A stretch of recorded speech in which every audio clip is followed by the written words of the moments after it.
मूर्ख व्यापारी। एक बार की बात है, रामलाल व्यापारी रामपुर के पास ही एक गांव में रहता था। वह गेहूं, दालें, मसाले, इसी तरह का और सामान बेचता था। कोई भी चीज़ तौलते वक्त रामलू या उसका नौकर राजू दोनों ही बड़ा ध्यान रखते थे कि ग्राहक के पास एक भी फालतू दाना ना चला जाए और उनका नुकसान ना हो जाए। गांव वाले जानते थे कि रामलाल गांठ का बड़ा पक्का है और मुनाफे के आगे दया की भावनाएं उसके लिए और कोई मायने नहीं रखती हैं। उसकी पत्नी सुमन देवी भारी भरकम सोने से लदी हुई रहती। रामलाल ने उसे भी बहुत सारा सोना दिया हुआ था, लेकिन सोने की इन वस्त्रों के पीछे एक दयालु मन छिपा था। सुमन बहुत दयालु थी। एक सुबह रामलाल अपने बरामदे में बैठा था कि उसने एक आवाज़ सुनी, कोई मेरे कोए खरीद लो, मोटे ताजे कौवे। रामलाल हैरान था। वह सोचने लगा कि यह कौन है जो कौवे बेच रहा है और कौन खरीदेगा उन्हें। यह सब जानने के लिए कि वह कौन है, वह खड़ा हो उठा। उठकर वह नीचे सड़क की तरफ देखने लगा और उसने नीचे देखा कि एक आदिवासी सिर पर टोकरी उठाए उसके घर की तरफ आ रहा था। उसने अपनी कमर पर एक मैला सा कपड़ा लपेटा हुआ था और पैरों में कार के पुराने टायरों से बनी रबर की चप्पलें पहन रखी थी। आदिवासी के कंधे से लटकती कुल्हाड़ी से पता चलता था कि वह शिकारी है। जब वह नज़दीक आया तो रामलाल ने उसे पुकारा और वह उससे बोला, क्या बेचते हो भाई? मैं कौवा बेचता हूँ साहब, आदिवासी ने जवाब दिया। मुझे भी दिखाओ। रामलाल बोला। वह बोला, हाँ क्यों नहीं साहब। बरामदे की सीढ़ियों पर आदिवासी ने अपना टोकरा रख दिया, फिर व्यापारी की तरफ देखकर मुस्कुराता हुआ बैठ गया। रामलाल ने देखा तो बस देखता ही रह गया। टोकरी के अंदर था एक मोटे काले तीतरों का जोड़ा, जिनका मांस बड़ा ही गर्म और बेशकीमती होता है। उसकी टांगें बंधी हुई थी और उनके पंख धूप में चमक रहे थे। कैसा मूर्ख आदमी है, उसने मन ही मन कहा, जो इतने कीमती पक्षियों को कौवे बताता है। फिर उसने आदिवासी से पूछा, कितने के है ये जोड़ा? एक जोड़े का 30 रुपये साहब। आदिवासी बोला, मैं 25 रुपये से एक पैसा भी ज़्यादा नहीं दूंगा। कहकर रामलाल घर के भीतर जाने लगा। नहीं नहीं साहब, ऐसा मत करें, आप तो बड़े दयालु हैं, कृपया करके इन्हें खरीद लीजिए। कहकर आदिवासी ने पक्षियों को बरामदे की ऊपर वाली सीढ़ी पर रख दिया। रामलाल खुद को शाबाशी देता मुड़ा। उसने गिनकर 25 रुपये आदिवासी के हाथ में थमा दिए।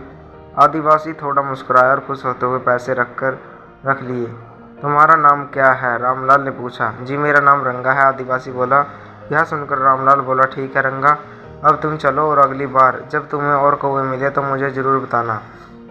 वह खुशी से मुस्कुराते हुए बोला। सुमन देवी शाकाहारी थी, इसलिए तीतर बरामदे वाले चूल्हे में पकाए गए। सुमन ने जब 2 तीतर देखे तो उसकी आंखें हैरानी से खुली की खुली रह गई। क्या कहा, कितने में खरीदा इन्हें? सुमन देवी ने पूछा। 25 रुपये में, रामलाल हंसते हुए बोला। उसने पड़ोस के गांव से एक मित्र को खाने की दावत दी और देर रात तक अपनी समझबूझ पर बहुत खुश होता रहा और वह बोला, मुझसे ज़्यादा समझदार कोई नहीं है। 10 दिन बाद वह फिर बरामदे में बैठा था कि तभी उसने किसी को पुकारते हुए सुना, कोई मेरा सुंदर घड़ा ले लो। वही आदिवासी अपने सिर पर तांबे का एक चमकता हुआ घड़ा उठाए चला आ रहा था। घड़ा ले लो, वह पुकार रहा था, कोई है जो मेरा सुंदर घड़ा खरीद ले। अरे रंगा, रामलाल को आदिवासी का नाम तो पता ही था। यह घड़ा क्या है, जरा इसे यहाँ तो लो। हाँ मालिक, क्यों नहीं, अभी आया। रंगा बरामदे की सीढ़ियों में एक बार फिर आकर बैठ गया और घड़े को अपने पास ही रख लिया। रामलाल एकटक उसे देखने लगा। भारी और खूबसूरत घड़ा है, उसने सोचा। वैसे तो घड़ा इस्तेमाल किया हुआ था और जगह जगह उसमें गड्ढे भी पड़े थे, पर रोशनी में कैसा चमचमा रहा था। इतना पुराना और भारी बर्तन कम से कम 2000 रुपये का तो होगा। दुकानदार ने सोचा। तुम इसे क्या कहते हो? उसने आदिवासी से पूछा। साहब, यह घड़ा है, मेरी माँ का पुराना घड़ा है, लेकिन कितना मजबूत है, देखिए। मटके पर एक धाप लगते हुए रंगा बोला। रामलाल बोला, कितना लोगे इस घड़े के? 200 रुपये साहब, रंगा बोला। यह सुनकर रामलाल मन ही मन हैरान रह गया और बोला, बहुत ज़्यादा है, कोई दूसरा ग्राहक ढूंढ लो अपने घड़े के लिए। रंगा बोला, नहीं नहीं साहब, ऐसा ना कीजिए, आप बड़े अच्छे हैं साहब। अच्छा आप बोलिए, आप कितना देंगे? रामलाल बोला, 150 रुपये।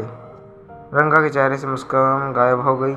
फिर भी उसने घड़ा उठाया, बरामदे की ऊपर वाली सीढ़ी में रखा और अपना हाथ आगे फैला दिया। रामलाल ने गिनकर 150 रुपये उसे दे दिए। रामलाल अपनी पत्नी को सारा किस्सा सुनाते हुए खूब हंसा। सुमन देवी बार बार घड़ा घुमाकर देखती जाती और हैरान होती जाती, लेकिन उसे उसमें कोई कमी नजर नहीं आई। यह तो मोती है जो तुम्हें कौड़ियों के भाव मिल गया, वह बोली। अब तो रामलाल हर सुबह अपने बरामदे में बैठा रंगा की राह देखने लगा। वह उससे कुछ और खरीदने के लिए बेताब था, जिससे उसे ज़्यादा मुनाफा हो। जिसने भी घड़ा देखा था उसने तारीफ की थी और उसे मुनाफे का सौदा बताया था।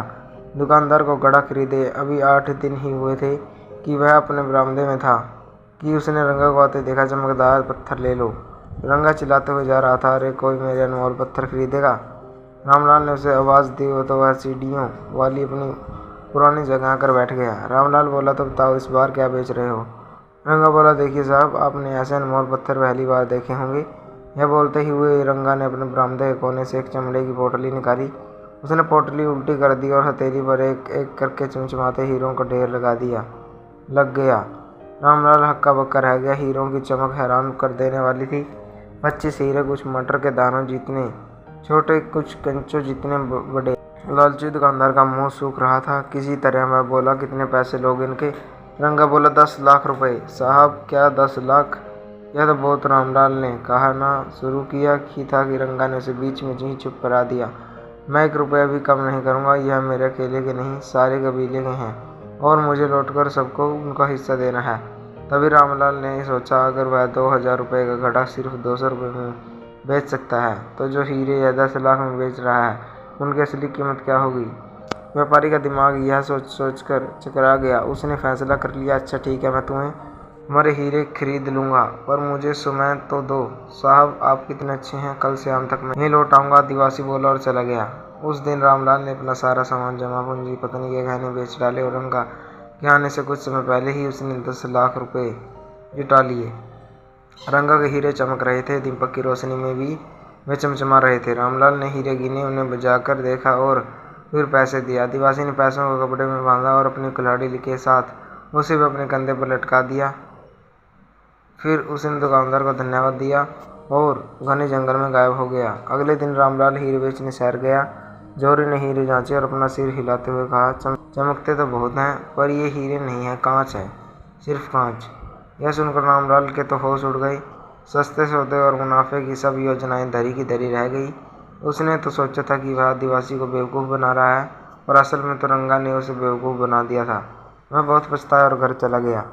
तो दोस्तों, कैसे लगी आपको ये कहानी, कमेंट करके जरूर बताएं। अगर आप हमारे चैनल पर नए हैं तो चैनल को सब्सक्राइब करें, वीडियो को लाइक करें, शेयर करें, कमेंट करें। धन्यवाद दोस्तों।